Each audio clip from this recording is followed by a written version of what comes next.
All right, so here we go. So we got some brand new updates about Oblivion Remastered. We also have some apparent performance improvements, but this is not for everyone. I'll talk about why. And we've got to talk about Tainted Grail. This one is coming up on May 23rd, and I'm going to talk about it a little bit here because if you love Oblivion and Skyrim, you're going to want to definitely pay attention. And tech experts have been busy dissecting Oblivion Remastered's performance, and they call out Bethesda and Virtro, saying that this game desperately needs patches fast. And mentioning patches, yeah, that's a big question. Where in the world are the future updates? We're going to touch base about that one, and yes, there is still a little bit of hope in that regard. And it looks like Unreal Engine is also very aware of the backlash recently about their Unreal Engine 5 and how it does not run smoothly. We've got some interesting updates about what is going to be happening going forward with Unreal Engine games. And Bethesda support once again responds about some major issues some of you guys are having, and I actually ran into this issue myself. I'll talk about how I actually fixed it, so we'll dive into that as well.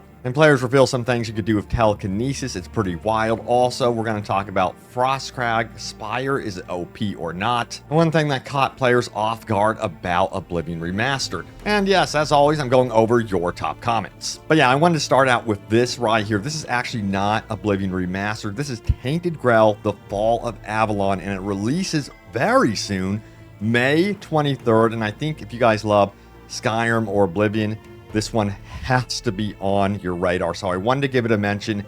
And I've actually been playing a portion of the full game, early access. And let me tell you what, yeah, I've been following it for a few years now since its early access release. And it has shaped up to be something absolutely special. And I think this one is going to surprise a lot of people because it has wonderful atmosphere, excellent gameplay, great RPG foundation. Because yeah, I'm telling you what, 2025 has been very good to us that love single player open world RPGs. Yeah, it is open world. There's so many different ways you could play this one as well. You can go in melee combat. You can really embrace the mage side of things.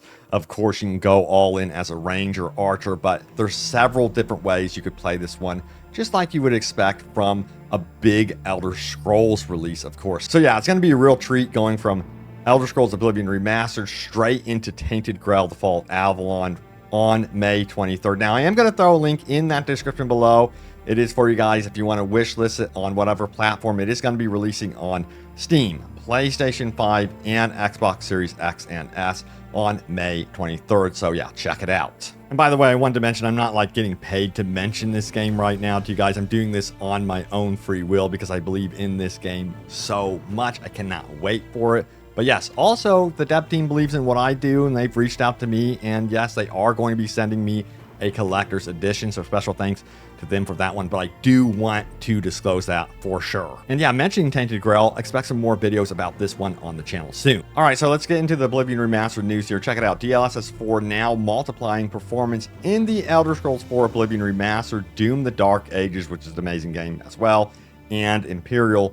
But this, of course, is going to be limited to those of you that are on like the 50 series graphics cards when it comes to that big DLSS 4 frame generation. Now, everything else you can activate, of course, but here's what the article does say. They go on to say that they're seeing frame rates accelerated by 5.6 times for Elder Scrolls Oblivion Remastered with that DLSS 4 multi-frame generation technology, which is really good. Don't get me wrong, but it seems like this is more about getting you guys to buy a 50 series card, which a lot of you guys don't want to do, and they're extremely expensive. And we need more updates to actually get rid of the stutters and the problems currently that exist for everyone, even if you're on console beyond the PC realm of things. And some players are already worried that no patches are coming, especially not for performance. Highlighted here, a post by Jamie saying, looks like it's the crap end of the stick for us 99%ers of the customer base. Those of us who aren't running 3090s, 4090s, 5090s with an ESO infused FTL drive. I just hear Todd now, the game is optimized. You may have to upgrade your PC again for the 5th time this decade. They don't understand the things I say on Twitter. So how are you guys feeling about the current performance issues with the game? Is it running perfectly for you? Now, the only hope I can give for you guys is that Bethesda support has officially said that they are currently working on a future update for the game. And if you look at other games within Bethesda, they did recently do a surprise Starfield patch as well, which fixed a bunch of bugs and added a little bit of features, nothing major there, but they are willing to update their games. It just takes freaking forever. I know they did updates, of course, for Fallout 76, but again, it would really be nice to have more clarification officially from Bethesda about what is going on with future updates. But there's a lot of controversy stirring up about the performance of the game. Some players saying, hey, you know what? Does anyone else get smooth gameplay except me? Am I really the only one? And we have this post here that says, I play at 4K Ultra, have a 4090 with a 9800X 3D. My game runs very smooth with around 100 to 150 frames per second, mostly around 130 frames per second, but will be a bit lower in the woods, dropping to about 80 frames per second. I notice no stuttering.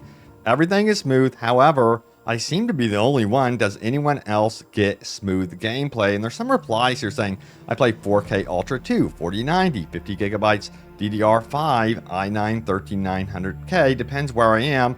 I do get stutters when things get busy. I can occasionally get up to over 200 frames per second and so on and so forth. And we got some more comments saying that it runs very well right here. No stutters or crashes. Now, with the case of myself, it runs very, very smoothly, incredibly smoothly in dungeons and anything like that, caves. But when you get into the overworld, the actual open world exploration, that's when I really do start experiencing stutters. And we have this post right here. People who don't see stutters, how much skooma does it take to stop seeing stutters? Stutters being by far one of the biggest issues that I'm currently facing. Now, we got to talk about what tech experts have discovered about Oblivion Remastered. Check it out right here. Tech experts say the Elder Scrolls 4 Oblivion Remastered camera breaks the longer you play and eventually crashes when loading a save. Call for emergency patch restoration time. Let me tell you what, restoration time is long overdue. This game desperately needs a patch, at least in my opinion, on all platforms. Now, this comes from Digital Foundry, and they say this: they've run an extensive analysis on Oblivion Remastered on all console platforms, as well as PC, and found the game to have significant problems across the board. DF's Thomas Morgan said a virtuous Unreal Engine 5 overhaul. No platform is spared of issues, whether it's PS5, PS5 Pro, or either Xbox Series machine. All struggle with traversal hitches while roaming the open world. Secondly, there's major sub 60 frames per second frame rates, where I've also discovered that performance slowly degrades with more playing time, quite possibly down to a memory leak. And finally, software freezes are the icing on the cake, with all PlayStation and Xbox platforms crashing to the system menu on loading a save one too many times. Now, they say this: how does this manifest itself in game? According to Digital Foundry, a charged playthrough with more continuous playtime behind it performs worse than a fresh boot. Cycling through saves also introduces bugs in the charged playthrough, Morgan revealed, and this is particularly curious. This also leads to the camera position being too high while riding horseback. You can fix this by resetting the game. So there's a bunch of issues there, of course, and we do know that they do plan to adjust some of the problems with camera height and things like that. That has been confirmed by Bethesda support at the very least, but this is being blamed on by a memory leak. Now, the hope, of course, is that Bethesda addresses these problems sooner rather than later, especially as players spend more time with the expansive fantasy role-playing game and are more likely to run into these performance problems. It's a dire position for any remaster to be in, and developer Virtuos needs to address the game's stability, the crashes, as a priority. Now, I'm getting more crashes when spell crafting right now. That's the big problem, or doing anything with alchemy and developing anything new in my inventory in that way. That's one of the bigger issues that I have faced as well as another issue which Bethesda support did respond about, and I actually have a fix for you guys if you're dealing with this one right here. Check it out. What do I do if I'm getting the error disk full save failed when trying to save the game in the Elder Scrolls Oblivion Remastered on Steam? And this also applies for those of you that are on Xbox, and I would guess for anyone that's on PlayStation. But yeah, I had this issue, and they go on to say a fix is just to make sure you have enough clear space on your hard drive. I tried that. I had plenty of space. Did not fix that issue at all. And also, when on PC, I'm playing through, by the way, Game Pass as well, just to note. And what I do is I transfer from PC, and sometimes I play on my Xbox and go back and forth between those two things. So the solution I have found is a little bit easy, but some of you may run into trouble like I did.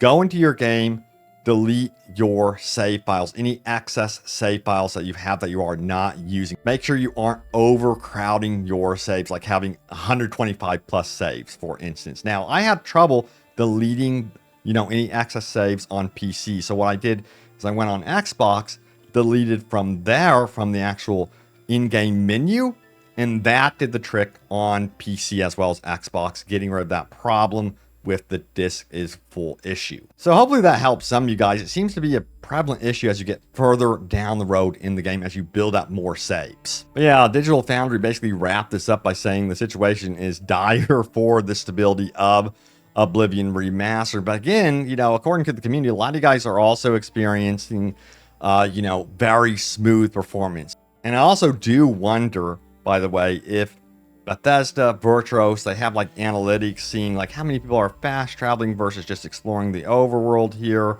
the open world.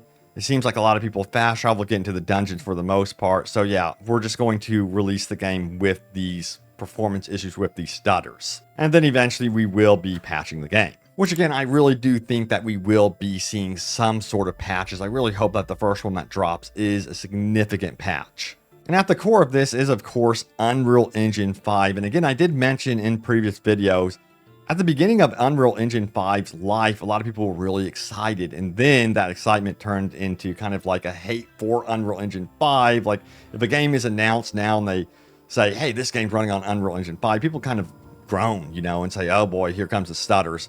So Unreal Engine, they are aware of this, and we have this right here. After Oblivion Remastered, new Unreal Engine 5 update promises smoother open world games. Epic Games launches the Unreal Engine 5.6 preview with a promise of improved performance for open world games at consistent frame rates. Only time will tell if this pans out to be true or not, but let's dive into this article to see what was actually said here. So it says, Epic Games has released the first preview for its new Unreal Engine 5.6, promising vast, high-fidelity open worlds with maximum performance. The latest iteration of this popular game engine, used in the likes of Oblivion Remastered, Enzo, Avowed, Black Myth Wukong, Fortnite, promises to deliver vast, high-fidelity open worlds with maximum performance at consistent 60 frames per second, along with powerful tools for developers to help in building large environments faster than ever. Now, they say the recently launched Oblivion Remastered, built using a mixture of Unreal Engine 5 for the game's visual overhaul on top of the original Gamebryo engine, which, by the way, I think is incredibly impressive that they were able to pull that off, has largely been a triumph. It has, however, fallen foul of a number of crash problems and performance issues for many players, with quite intensive demands from Oblivion Remastered system requirements if you want to run it at high settings. Now, the arrival of a new Unreal Engine 5 update that specifically takes aim at helping craft better optimized open world games might help alleviate such worries in the future. Now, of course, they did note that the overhaul would only affect games that switch over to it.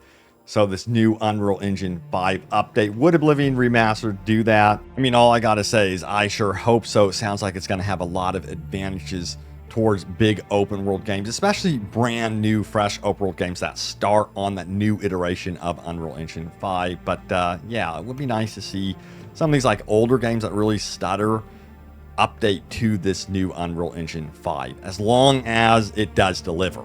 Now, we also have some really cool discoveries from the community when it comes to some really cool things you could do with your abilities in Oblivion Remastered. Check it out right here. I discovered that telekinesis works on paralyzed NPCs. This one comes from Shunpai. And you take a look at the clip right here, what he actually manages to pull off right here, right in the middle of the arena.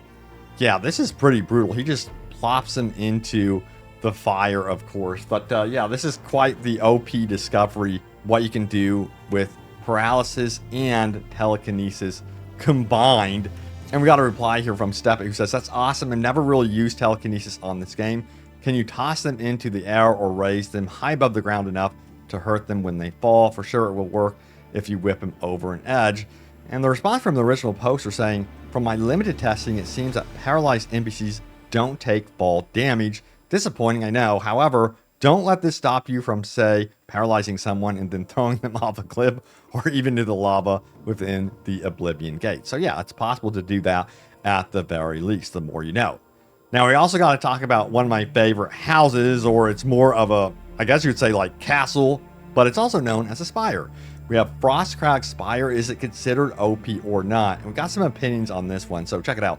I never thought the Wizard Tower was OP. In my first playthrough, I only found out about it after I had already entered the Arcane University, so that may have affected my judgment. Each house has its own characteristics. The best ones come with some bonuses that are hidden or at least have to be purchased. So for me, it's not like I have access to all these benefits of the tower for free. The only thing you get for free is the teleport to all mage guilds and Arcane University, but it's not that useful thanks to fast travel. Everything else has to be purchased, and I believe the price is fair. It's not that expensive, and it's not exactly cheap if you don't know how to get money. Many say it's unfair since you don't need access to Arcane University to create spells or enchant, but it's not like that's the only reason people do the Mage's Guild quest line. Unique spells and items, a custom staff, a staff for necromancers, free items. Also, the possibility to have access to spell making and enchanting without the Arcane University is what attracts me the most to this tower. Being an independent mage, investing in my own project instead of doing favors all over Cyrodiil just to have access to a place where only a select group can enter, just to have access to 2 altars, and finally have the ability to create custom spells and enchantments. I love this place. I think it's really cool, and it's definitely one of my favorite places just to chill, and the views here are just amazing. Now, we have some takes on this as well. Check it out. I wish the fast travel puts me in front of the door so I wouldn't need to run every single time. This is one update that I really, really want to see. You know, one of the bigger quality of life changes that I think would help make the experience at Frostcrag Spire so much better. It's just a pain to spawn in there and you have to run. And we got some nostalgia as well. Yeah, back in the day when this was first released, it was the player house to purchase because of the enchanting and spell making options. You would be stunned how many people were unaware of the enchanting and spell making of the game or hated the Mage Guild recommendations, so they never did them and thought this house was the only way to gain access to these features. Yeah, it's pretty wild. And then there's this. This definitely caught my attention. I really want your take on this one, especially when it comes to like Elder Scrolls 6. Check it out. One thing that really caught me off guard about the remaster. The complete lack of base building has been absolutely refreshing. It has really made me realize how much I dislike that mechanic. I know Fallout Shelter had like 1 billion downloads, but goddamn, every Bethesda game since then has felt more and more watered down as they spend more and more developer time shoehorning The Sims into an adventure RPG. I'm just enjoying the focus experience so much. This has nearly 7,000 upvotes. So many people agree with the fact that they don't have to worry about base building. I think it's always nice when it's completely optional, but you also have to consider that it would take a lot of dev time away from other things, like he was pointing out here. So yeah, let me know how you guys are feeling. Would you like to see base building in Elder Scrolls 6 as like a key main feature? I mean, when you even look at franchises like Assassin's Creed, they've introduced base building heavily, and when every single game does it, you kind of feel like, man, another game that has base building yet again. We'll see if Elder Scrolls 6 embraces this. You know, the Fallout franchise has definitely embraced it. Sound off how you guys are feeling. Do you prefer a more streamlined experience where you can really focus down on the RPG aspect? Are you fine with base building in the future for Elder Scrolls as a franchise? Yeah, sound off. Definitely let me know. But yeah, now it's time to go over your top comments. Remember, leave a comment down below. It can end up in a future video. And again, I got to give one more shout out here to Tainted Grail, The Fall of Avalon. So yeah, if you guys are into Oblivion or Skyrim, the Elder Scrolls franchise, this one has to be on your radar.